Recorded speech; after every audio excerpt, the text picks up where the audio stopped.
I'm John Kaiser at the Metals Investor Forum in Vancouver, November 13th, 2021. I am with Ian Gendall, President of DLP Resources. Ian, welcome to Vancouver. Thank you very much, John. Thanks for having me. Ian, the company's name, DLP, stands for David Leo Pegan.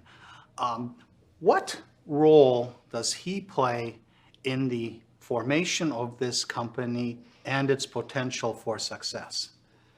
Well, John, Dave Pegan's been around in the area and working in that area for over 50 plus years.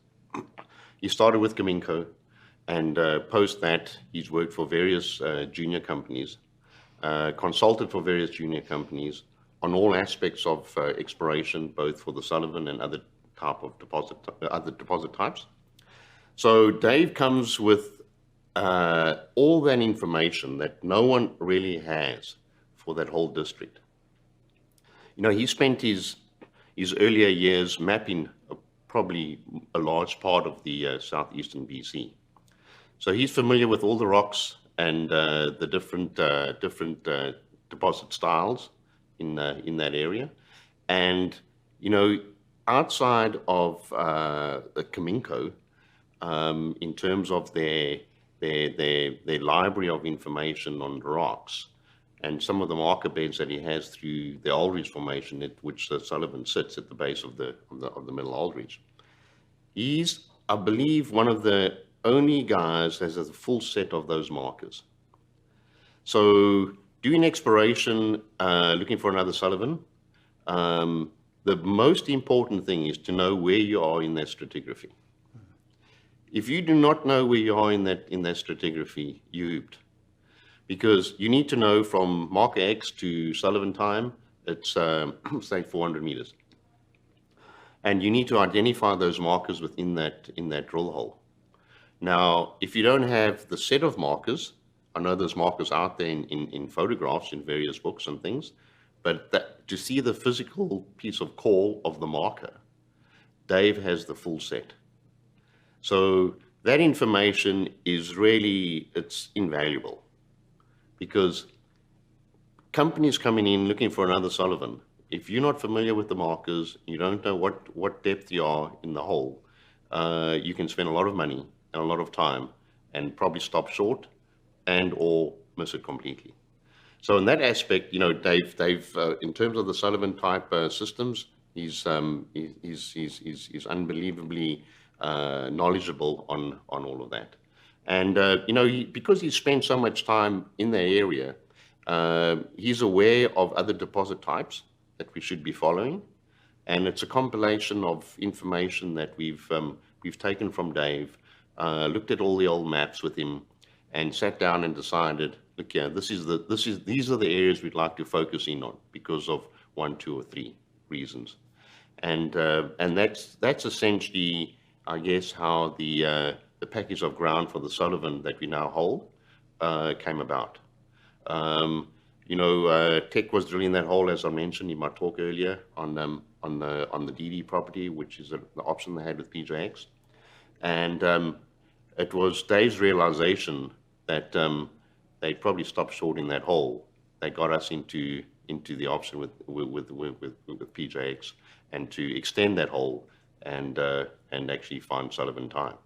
So that information, as I said, it's really important, and Dave's experience in that area is just invaluable. I mean, we couldn't do it without Dave Pegan.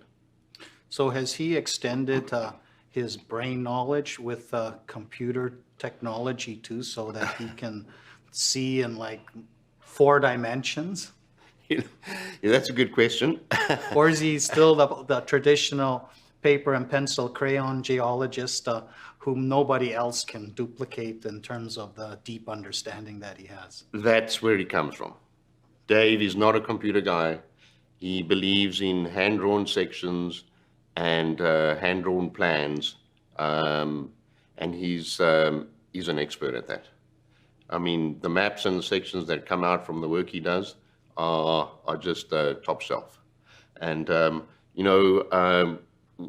I I've been asked the question as well. So does Dave use computers? No, he does not. so, so don't. We won't go there. But I can tell you what, he's got some fantastic maps that is really the gem of what we're trying to build. So the DD hole that Tech drilled and that you extended gave a first deep slice into the Sullivan time horizon in this area. This second hole that you drilled along that trend where you added a layer of geophysical data, added more information, is what Dave is seeing.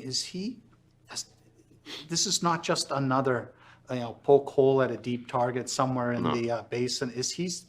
Does he feel there is an elephant here and it's only a matter of time to find it, or is that still an open question? No, I think, prior to doing any of the geophysics, we've did sections across the whole property, including DD, Moby Dick, Nazoo, the whole package. So we did sections across, Dave did sections across with the geology on it. And that was based on all the information that he has. And some of those maps are actually probably not even published in terms of the geology, because Dave's mapped that area. So we had geological sections through there prior to doing the geophysics. When we did the MT survey, following from Tech's work on that hole, well, obviously Tech's hole actually tied it in with the Dave's geology, and the extension of the MT survey over the whole area. When we combined that with Dave's sections, we said, wow, yeah, we're sitting with these anomalies and they fit with the geology. Because, it's often you get geophysics, geology in separate times, and they don't match. This matches in terms of where we expect some of those high conductive anomalies to be compared to the geology that we see. And tied in with the historic holes, as I mentioned, the RSO's 5 and RO7 hole in that area, with Dave's sections, it was a perfect fit to say, look here, if there's going to be anything of a Sullivan-type body in the area, we think we're onto it. And that's why I've been very persistent on the vectoring process that we've been doing. It's all a long shot. But the 2 holes we've drilled, we've moving in the right direction. And that gives us a lot of confirmation that, that 5-kilometer trend there is probably it. Now, where's it going to lie? We just don't know. So, this coming hole is, about 1.2 kilometers further to the northeast. We're hoping to tag it, but, the next thing we need to see is a whole bunch of tourmaline coming in with it, and better zinc mineralization as we move towards that northeast direction. So currently we have the zinc mineralization at the lower part of 2102 hole, and we hope to get find it as we move northeast. So, okay, so this vectoring process is working very well here. Yes. And this next hole may do it, but it may require one more hole to really bracket where Correct. the bullseye is. Now, this year you also drilled holes, a few holes into the Hungary Creek project, which is a sediment-hosted copper-silver type system. And the results were disappointing, yet you more than doubled the land position. What did you guys do beyond drill some holes that made you expand the size of the project, and how has your understanding of this project's potential changed as a result of that field work you did this year? John, that the Hungry Creek project initially was claimed based on work that Sean Kennedy did. He found these massive sulfide boulders with quartz with it in the Hungry Creek, and that started the claiming that Jim and others did over Hungary. So we worked in that area looking for the outcrop of those massive sulfide boulders, because they were too large to say, look here, they've come from maybe 10 kilometers away. They were massive, and we prospected that area, we mapped that area, and we could not find that outcrop. I mean, obviously there's some overburden in the lower reaches of the creek that we thought maybe it's covering it. And so then we covered it with the VLF, very low frequency geophysics on the ground. And we got an anomaly at a depth we thought may make sense because it wasn't that deep. It was like 200 meters and we should be into it. It was a flatline body in close proximity to those boulders, which had a lot of chalcopyrite in them, had good grades of copper, and had cobalt.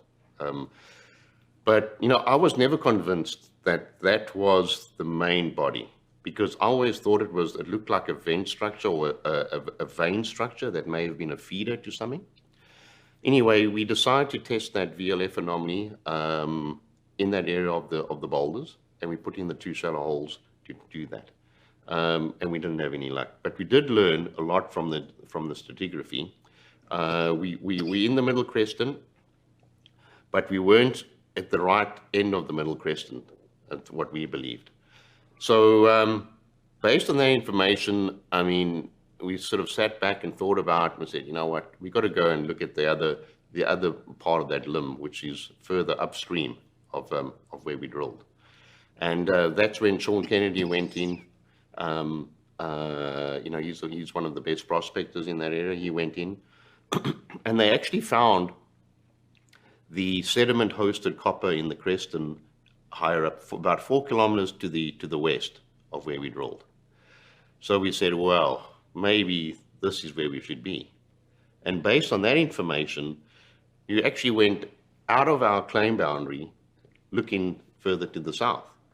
And that's when we saw about 11 kilometers south, we found this massive package of creston quartzites with copper mineralization in it, which we now call in the 711. And for me, that was, we've got it. Now we got it.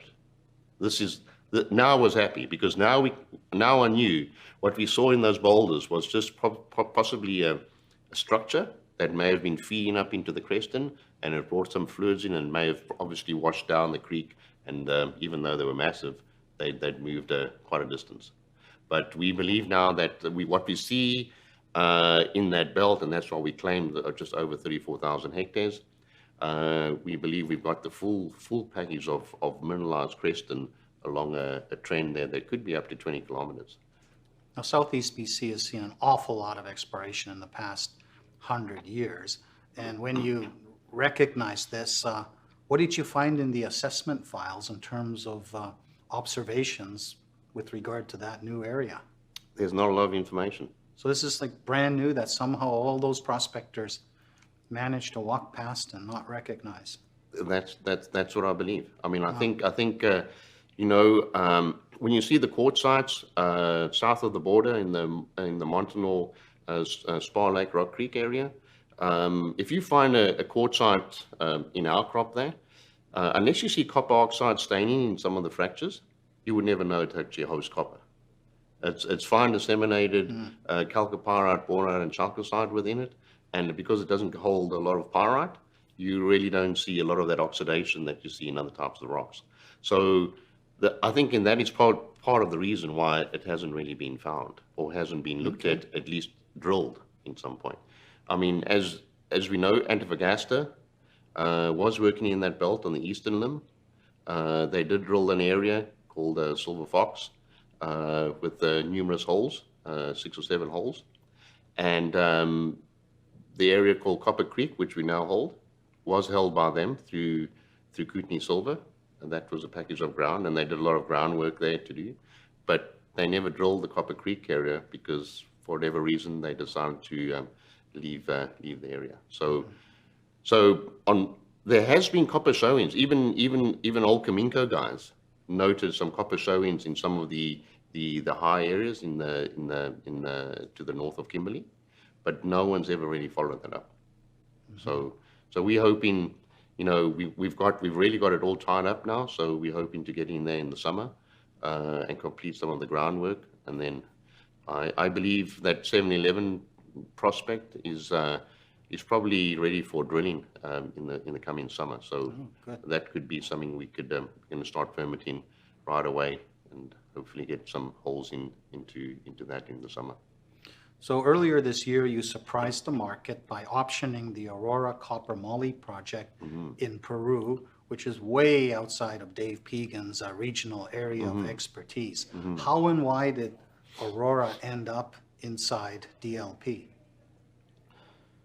Yeah, so I spent 12 years in South America. I ran many programs on porphyry copper exploration for various companies. One of them being the Gendall Bulletin team up in which we were working in southeast Ecuador, and we made those discoveries, which was called the Corriente Copper Belt, I guess, after we sold it off. So that all came about you know, in the late 90s. And since then, you know, I've been involved in exploration. I did a lot of work as a contractor consultant for Anglo American in Peru. So, and I'd worked the whole southern part of Peru. That was my mandate, is to look at all opportunities for them in that part of Peru. So I came with sort of that information, and I also looked at the Aurora project independently on my own in 2013. I was hopefully I'll get into the business and try and raise money and go and do it myself. But it was held with Focus Ventures. Daewoo had an option on that property with Focus in 2013-14, and they left in 2015, Daewoo. So, and Focus Ventures got caught up in a phosphate project to the north of Peru. So that prospect went back to the owner, and it's always sort of been on my radar. And I've never really got back to it until recently, because it's not in the main copper belt as such, with Quellaveco and that extension into Chile. It's in a different zone. So it's one of those properties that, although it was drilled by Bay Creek in 2001 with 6 holes and Vena in 2005 with 7 holes, majority of those holes, in fact, only one, which was drilled by Vena, went to 600 meters and intersected the whole profile of that porphyry system. So when I looked at that in 2013, I logged the only available holes. There's 3 holes available. The rest of the holes have been destroyed. And when I looked at those holes and I put it together, I realized most of them have been drilled in the upper leach part of the system. And majority of the area has been untested because they've been 300-400 meter holes. So that's why I spoke to Jim and the management team, and I said, look, yeah, you know, I think we've got an opportunity here to pick up Aurora. I wasn't quite sure if it was still available, but I managed to trace the owner, and we did it. We did the LOI, and we finalized and everything now. So earlier this year, Pedro Castillo was elected president. He is a populist, indigenous person, protege of a hardcore Marxist. There's a lot of concern about is Peru going to go down the road of nationalization of the mining industry? What are your thoughts on how this will all play out? John, you know, I'm not too worried on those issues. Obviously, it's a concern for a lot of us in terms of what is going to happen. You know, Peru is a mining country. It's the second biggest copper producer outside of Chile. A lot of taxes are paid by mining companies to fund a lot of the other programs that are needed within Peru. I think part of it may have been a political statement, obviously to get more votes from in general. But having said that, I don't think there hasn't been a change as yet as to what he's going to be doing regarding the taxes, and we're still, I guess, waiting to see what goes on with that. But there's been a lot of positive stuff. I mean, we just heard today on Sierra Metals saying they were surprised they got their permit in record time under the new government. So I think there's actually a desire to actually move exploration along and actually find new mines to supply the taxes to fund some of the other programs on the social side.